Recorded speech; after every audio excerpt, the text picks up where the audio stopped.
once again, YouTube. Chris the Netbringer here, bringing you some Starmade Caught Drive Yards. And I hope you like that little rendition of the Star Wars theme there, because as you can see sitting before me, I'm looking at a Star Destroyer. A Star Destroyer from Star Wars in Starmade. It's quite the sentence. So, what is Caught Drive Yards? Well, Caught Drive Yards is going to be the series name for this particular project, and it's going to be me working on a Star Destroyer.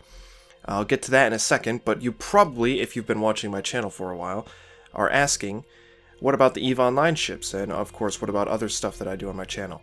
Maybe, I don't know. Depends on how much you watch that other stuff. But, what about the EVE Online ships? Well, I'll still be doing EVE Online ships, and, well, I just don't know how often I'm going to be working on them. As you can probably already tell, I've kind of slowed down production on all of those ships quite substantially over the course of time, and it's because I just don't have enough time to dedicate to EVE Online ships, and it kind of gets tiresome building them after, you know, working on the actual game's assets, like, for hours at a time.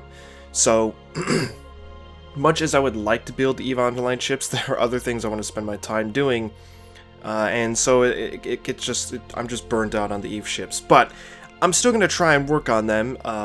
It's just I don't know when, and it only happens once I finally get started. I need to get, like, motivated to do it. It's probably not a good sign. It's probably not something I actually should be spending my time doing if I need to motivate myself with it to do it, but that's kind of how a lot of things work when it comes to me. Like, once I start going and working on something, it's like I'll work on it for like the whole day. So, I don't know, but here we have the Imperial I Star Destroyer. So, what is this all about? Why am I working on this? Well, as you may or may not know, the Rogue One movie comes out in December, and in that movie, we have Star Destroyers. We have the original Star Destroyers. I'm talking like Imperial I class, which only appeared in A New Hope. And that, to me, is pretty dope, and I figured, of all the ships I would ever build for Star Wars, the Imperial I Star Destroyer is definitely one of the first ones I would like to do, if the only one I ever do. I don't really know. I could do other Star Wars ships, but you know, it's a big franchise. Everybody else has kind of done their own take on them. But nobody's done a Star Destroyer on the scale that I am about to attempt. So that's maybe where I come into play in the whole Star Wars Starmade scene. So, here we have an Imperial I Star Destroyer, and this is actually not Imperial I, sorry, this is an Imperial II. The only, excuse me, the only physical difference in the models, I think, is the con tower, like the communications tower, and it's like flipped onto its side, and it's laying horizontally on top of the bridge instead of standing upright. And if you Google pictures of Imperial I Star Destroyer, you'll know exactly what I'm talking about in terms of the difference. It's pretty minimal. Aside from that, the Imperial II Star Destroyers are more heavily equipped and have better systems, like better shields, better everything, really. But physically, they are pretty much the same. So, this is my project. However, there are a few problems, and also, this isn't actually the scale that I'll be working with. I would like to attempt a 1-to-1, well, yeah, a 1-to-1 scale version of the Star Destroyer, which equals 1,600 meters. Now that's pretty big, but it's not impossible for Starmade. 1,500 meters is about the biggest ship size that I imagine would really ever work in Starmade, and depending on the width and height of the build, it can vary in performance quite a lot. Now, unfortunately for a Star Destroyer, it varies quite a lot in width and height, even amongst itself. It goes from a really, you know, kind of flat, short wedge shape to like this kind of looming tower on top. And it goes from very thin point up top to very wide, you know, in the back. And it's gonna kind of tax my system, and you'll see that in a bit, because we're gonna take a look at the full-scale versions of this model import. Now, real quick, I'm going to give a shout out to Omega Game on the Starmade forums. I'm going to leave a link down below in the description. They have been doing model imports through Smedit and other programs for the community, and you basically will go on that thread and request a ship from anything, really, and they'll see if they have it. Apparently they this person has models from all sorts of games and movies and all, I don't know, everything really, it seems. They have stuff from everything, even recent games like the recently released Warhammer 40k Armada, which is, you know, Warhammer 40k spaceships. So that's pretty exciting. If you want to go check out what they've got, the link is in the description below. And this is where I got the model from. Now, I Smedit imported this myself because Omega Game does not do imports over 1,000 meters, and that's completely reasonable because, frankly, you don't need anything above 1,000 meters in Starmade. You can pretty much achieve all you can or all you would want with a 1,000 meter long ship. So, I imported it myself. Now, there's a few problems with that, though. First, it's not a clean model, and the only way it's ever going to be a clean model is if I import it at like 200 minus meters. That's unacceptable to me, because, you know, I'm trying to go for the full scale, and I can't really do this at 200 plus meters. Or 200-ish meters, I should say. The second thing is that it's backwards. The ship is backwards. If I were to look at it from the perspective of the core, this is the view I would be getting. It's pretty bad. And now, originally, when I imported this, I thought maybe I could copy-paste it. I'm pretty good at copy-pasting, and the shape of this ship implies that I might be able to get away with it because it's symmetrical. I could copy-paste and rotate the blocks, and then eventually maybe move the core as well so that it's actually inside the bridge. And that's a bit of an issue, I mean, but I thought I could do it, right? I thought I could do it because, well, like I said, I'm good at copy-pasting, I know how it works, and I can do it pretty quickly and accurately as well.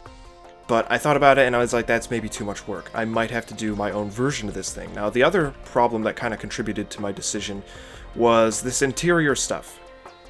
I was originally going to clean up the model, remove all of this interior stuff, and then copy-paste it into its new position, but this is a big problem, this interior gunk. It's like, there's 10 layers on the 3D model that all contribute to the different layers of the hull and all the different depths, and what that means is eventually when it gets imported, even on a small scale, this, like, all these crevices pop up and little holes and chunks inside have all these missing blocks and stuff, and it's prominent all over the ship. You just get these little blocks, and what this does is it brings down performance a lot when I get to the full-scale version. So I can't really do that. It's just not gonna work. It would take too much time. It's too much effort trying to replace all of the exterior blocks with a different color so that I can remove all of the interior gray blocks that are left over.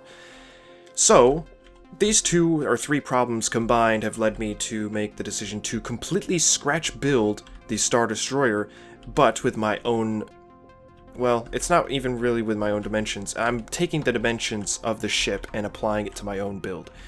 So I'm measuring the points between all of the different shapes and angles and kind of using it as a reference to build my own version. We can see the Tantive 4 down here. It's a really crude, rough version. I should mention the current scale we are looking at is 40% of the actual size. 40%. So we have more than double the size to look at when it comes to the full version.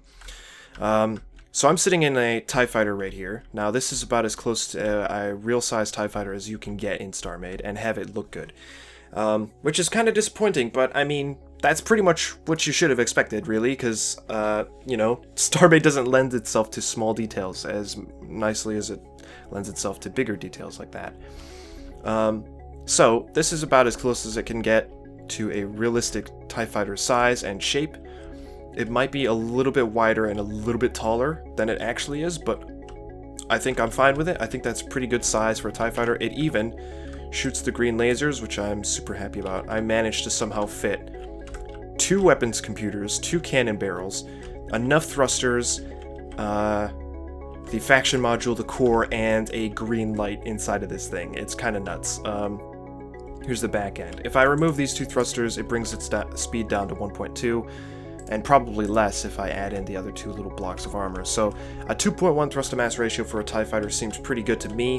What that means is if I make like a TIE interceptor or something, it'll have even higher thrust to mass ratio, which is good because I think the TIE interceptor was faster. I don't know Star Wars details like that, but there you go. So this is not the full build. This is not the build we will be looking at. Now, before we show you my version of the Star Destroyer, I'm going to show you the full version of this model import, and it is incredibly detailed. The downside is that I cannot hope to show you the entire thing on screen at once. I'm going to look away and slowly reveal to you the build. The reason I have to do that is because it slows down my computer so much that it actually crashed Fraps and crashed Audacity the last time I was recording this, which is not good. We can't have that happening, but as you can probably already tell, now I think I'm moving a little bit. Stop moving. Okay. As you can tell just from the front of this thing, it is huge. Look at the detail that this model has. You know what? I might have to look this way. Oh gosh. Okay, quickly. Okay. We're good. What are you doing? Oh my gosh. Alright, we're gonna be slightly drifting, which is unfortunate, but it doesn't want me to look forward while I try and correct my orientation. Anyway, look at the detail on this thing. It is absolutely nuts, and it's what contributes to all of that internal blocky gunkiness inside. The trench on this thing is huge. It's absolutely monstrous. It's like, I think 25-ish meters tall. That's huge. You don't really think it's that big, but it is. The Star Destroyers are monstrous. It's just absolutely crazy. It really is. So we're gonna go along the trench here, and you can see my frame rate is dropping significantly as I move along this thing. It's kind of scary. I really would love to show you the entire thing at once, but I'm not sure if my computer can handle it, and I really don't want to try and crash the game again, or the computer, or whatever. So if we come back here and look at the engines, I'll try and show you just the engine section at, what, 30 laggy FPS. Those are the engines. If we get in close, look at the detail on this thing. It's absolutely marvelous, and I cannot wait to do it all, because a lot of this stuff will be kind of simple. I don't know, it looks like this back section is at a 45-degree angle. I have a lot of the main structure done. But there's still a lot to go, a lot to do. If we look at the actual bridge section, you can see just how detailed it gets. I mean, look at that. That's nuts. Getting like 15 FPS, so we gotta be careful. But if you come up here, we can see the actual bridge, and this is where Darth Vader would be standing on the bridge, or the, you know, the pilots and the officers and all that stuff, which is pretty cool. If we look at the actual structure of the bridge, you could see just how detailed it gets, even along this structure. Now, I'm going to back up a little bit. One of the interesting things I found is that the main wedge shape, which pretty much makes up the majority of the Star Destroyer's body, doesn't even actually come close to the bridge. If you kind of look at the distance between the bridge structure, right, which pretty much starts right around here, and then you look down, this is how far down it is before you reach the actual kind of wedge shape that makes up the majority of the hull. Most of the bulk on a Star Destroyer is actually created from the structure leading up to the bridge, which is really interesting. You'll see that kind of, well, you'll see the effect that has when you remove that structure from the Star Destroyer. It looks really weird, because I haven't built that yet. So, I'm gonna maybe fly the TIE Fighter in closer, just so you can get a sense of scale. And maybe we'll go underneath and take a look at the hangar bay, if I can handle it, and if I can fly properly. Oh god, don't do that.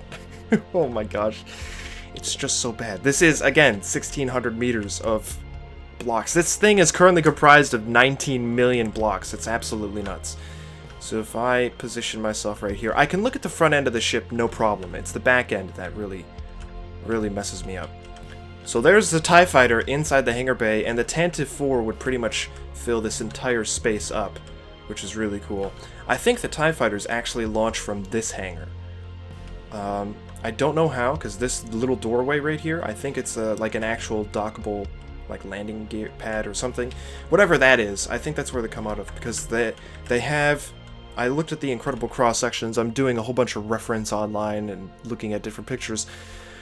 This hangar is for like landing shuttles and you know, docking onto larger ships like the Tantive 4, and it says that this is the launch hangar, so that is like directly connected to all the TIE fighters which are like in front of it or something like that. I don't know. I think that's the case. I could be wrong. There is a hangar in this part as well. I don't know which side it's on, if it's on the front or the back, but there's like a hangar that you can enter and land a ship in here as well. And of course, there's a whole bunch of barges and stuff for probably all the AT-ATs, AT-STs, and stuff like that, and all the equipment. So that's pretty cool. So let me teleport over to my version, and it is above us. And you will see a much cleaner version of this structure. Now, I'm going to try and attempt to not show you the entirety of this thing as well, because even this thing will bring me down quite a bit in terms of performance. But this thing is huge. This thing is doing all right. It's doing good. It's not as performance intensive as the other version, the model import, and it is pretty sweet. So this is what I've got done so far. And there's a lot of detail on this thing, and I'll maybe explain some of that in a second. But you can see it's a pretty clean version. I mean, it's bringing me down to like 18 FPS, so I gotta be careful. But as you can see, the main wedge shape doesn't come close to this bridge structure. It's kind of interesting. The bridge gets a lot of its bulk, or the ship gets a lot of its bulk from the layers of hull that are on top of each other that make up that structure. It's pretty sweet and interesting and kind of weird looking without it. So the main wedge shape is not done yet. It still has to extend all the way back to there, that red light. All of this green and red lights are scaffolding that I'm used to measure the distances between points. And then basically what I do is I draw a line between those 2 points and then I fill in the hull. And that's how I'm going about building this thing. Now, the actual structure of this thing, the wedge shape itself is symmetrical, which is really great. And on either side, we have like a flat bit, and then it goes up a bit. It's kind of like a rounded edge, and then we have the hull, and it just goes up continuously until it reaches the center. Now, this flat bit is actually not really noticeable because there's like these little compartmentalized little structures on it. It's got like support beams that go from there to there at an angle, so it kind of makes it look like it's flush, but if you look closely, it's like kind of separated, and it's got these like little details tacked on. The one thing I'm hopefully going to be able to do is really quickly put those details on with copy and paste, and I really hope I can do that because that would save me a lot of time. I have to look at the 3D model to see if that's the case, and even if it's not, I might still do that. I might cheat a little bit and copy paste some of the same details over and over again, so that'll be pretty exciting. What else? I'm probably going to convert all of this gray standard hull into gray hull. And the reason is because the Star Destroyer is much brighter than this version. But gray standard armor is like flush with itself, there's no seams.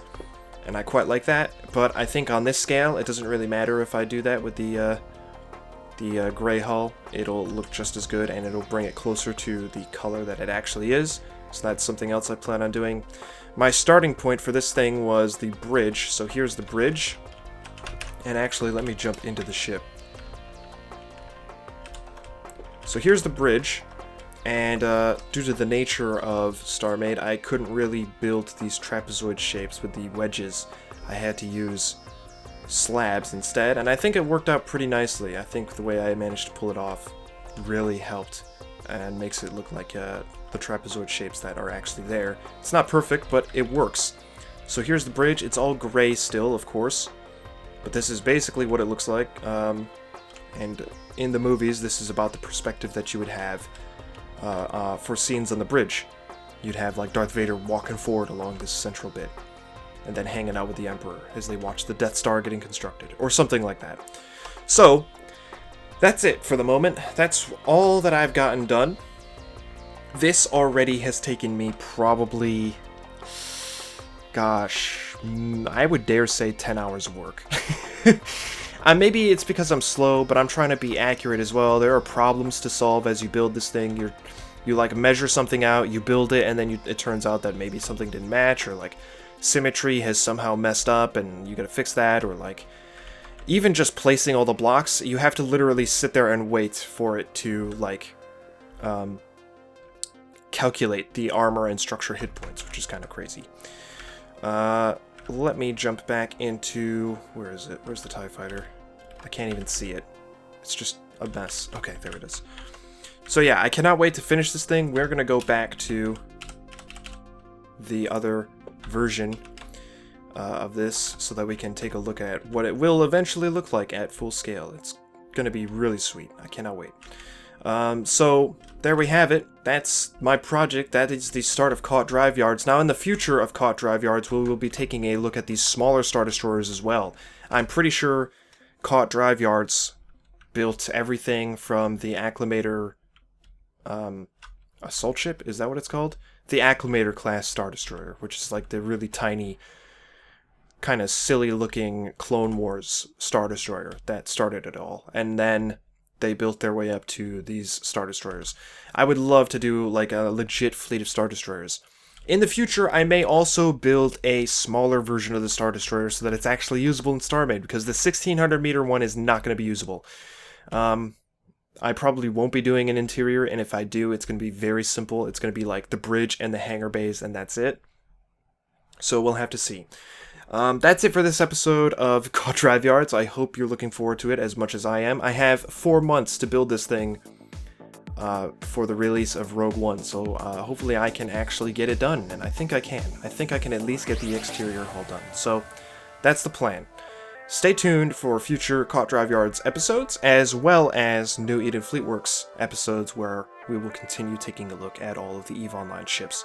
Thank you for watching. Leave your feedback down below. Subscribe if you want to see more, and I will see you all next time.